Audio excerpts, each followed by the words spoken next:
Y por eso el llamado permanente desde que asumió el pontificado del Papa de la paz. O sea, señores, ¿por qué cuesta tanto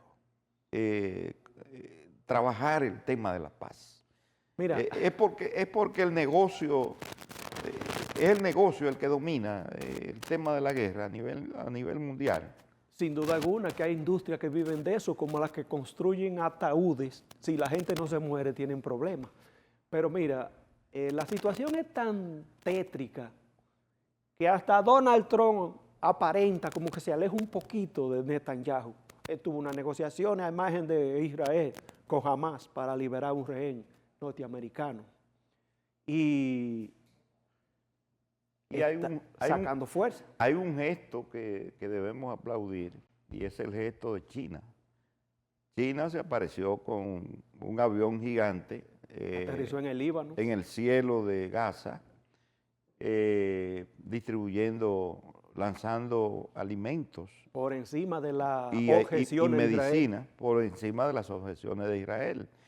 Ese es el tipo de gesto que nosotros debemos alentar y que nosotros debemos aplaudir, porque ese gesto simboliza no solamente la solidaridad con los desamparados, esta población desamparada, olvidada y diezmada de Gaza, sino simboliza qué es lo que se debe hacer en un momento tan crucial como el que están viviendo los gazatíes. Lo que está pasando ahí es una derrota para los principios de libertad, democracia, equidad, tolerancia del mundo occidental. Es un holocausto, lo que se cometió con los judíos en la época de la Segunda Guerra, una limpieza étnica que no tiene parangón, a la luz de los medios, por encima de las entidades internacionales, por encima de las condenas. Ahí se han violado todos los tratados internacionales, todo lo que derechos humanos lo han pisoteado. Netanyahu El derecho a la libre información, más de 200 periodistas muertos en la Franja de Gaza. Sí, pero personal de la Cruz Roja, Sí, personal sí, de la ONU, pues, han sido muertos. Y sin embargo, nadie condena. No, él está condenado lo que... Ok, pero las potencias occidentales Mientras tenga así... se hacen los sordos y los ciegos ante lo que está haciendo Israel y Netanyahu, que es el criminal del siglo. Ya debe Mientras dársele. eso ocurra, no hay calidad para condenar a nadie. No, de ninguna manera. Bueno, Filpo, en esta parte de noticias internacionales, vamos a pasar a una nacional que debemos comentar, y son las lluvias. El país en los últimos, yo diría 2 semanas, más o menos, o 3, el país, tú te acuerdas de las aguas de mayo, en los 70, en los 80. Siempre que venía mayo, la gente ya estaba psicológicamente preparada para recibir las lluvias de mayo. Hasta leyenda de que el agua de mayo, la primera, rejuvenece. Sí, hay muchas leyendas, hay muchas narrativas alrededor de las aguas de mayo. En este caso, se parece a esas aguas de los 70 y los 80, cuando nosotros éramos todavía muchachos, jóvenes. Pero estas lluvias lo que ponen al desnudo las vulnerabilidades que tiene la República Dominicana.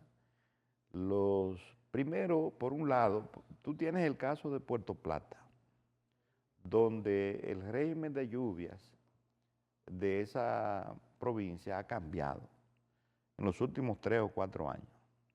En Puerto Plata llovía menos, entonces está lloviendo mucho más. Y algo que he observado en Puerto Plata es que no tiene lagunas, no tiene presas. No. pero El mar. el mar, el mar. Pero además hay deficiencias de acueducto en las comunidades, incluyendo sus municipios cabecera.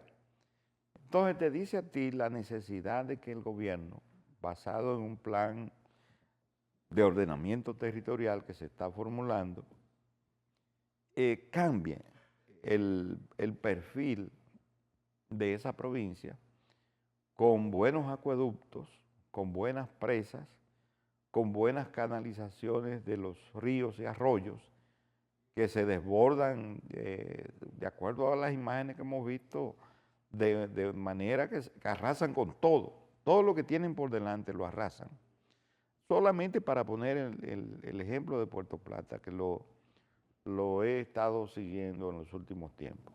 Sí, bueno, el año pasado, en mayo, llovió mucho también, pero definitivamente, como tú dices, las lluvias abundantes ponen de manifiesto las precariedades en muchas comunidades que tienen que ver con el desarrollo vial, el alcantarillado.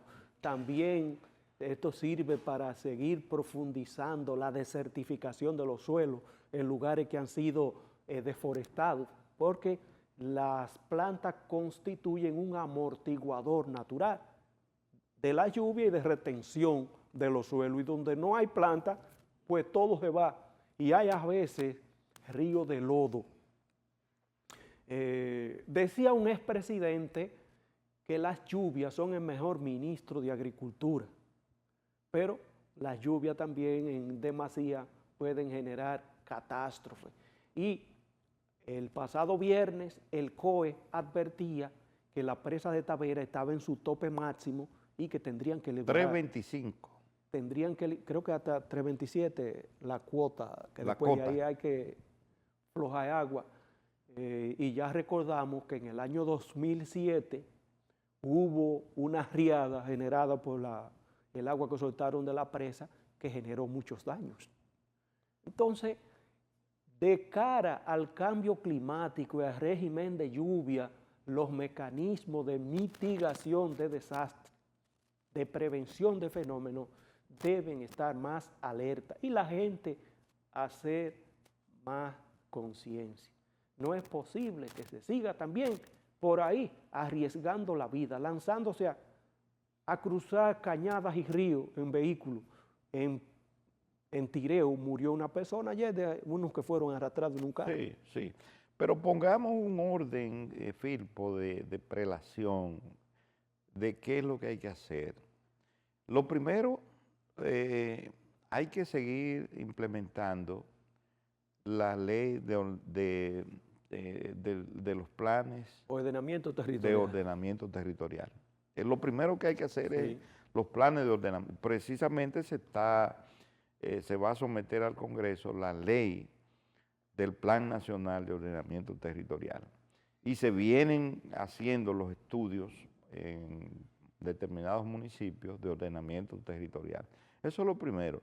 Después de ese ordenamiento territorial, entonces se deben tomar medidas muy drásticas, muy precisas relacionadas con el uso de suelo y los asentamientos humanos. O sea, en qué vamos a usar cada suelo y dónde vamos a colocar a la gente.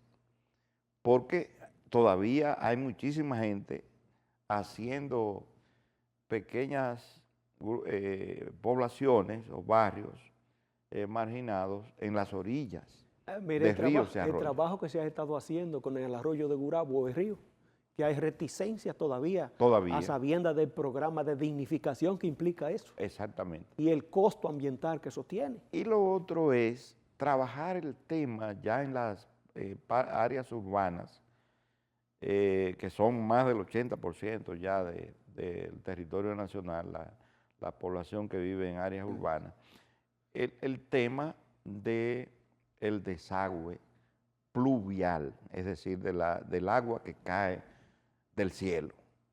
¿Cómo vamos a desaguar y en qué proporción vamos a desaguar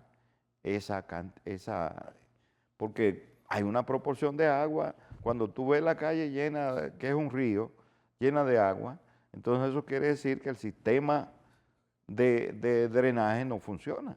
O funciona muy poco, está O funciona muy obstaculizado poco. por la basura. ¿Tú entiendes? Entonces, tiene que haber un trabajo serio en esa área, en el área de los drenajes pluviales de las zonas urbanas. Bueno, vámonos a la pausa y regresamos.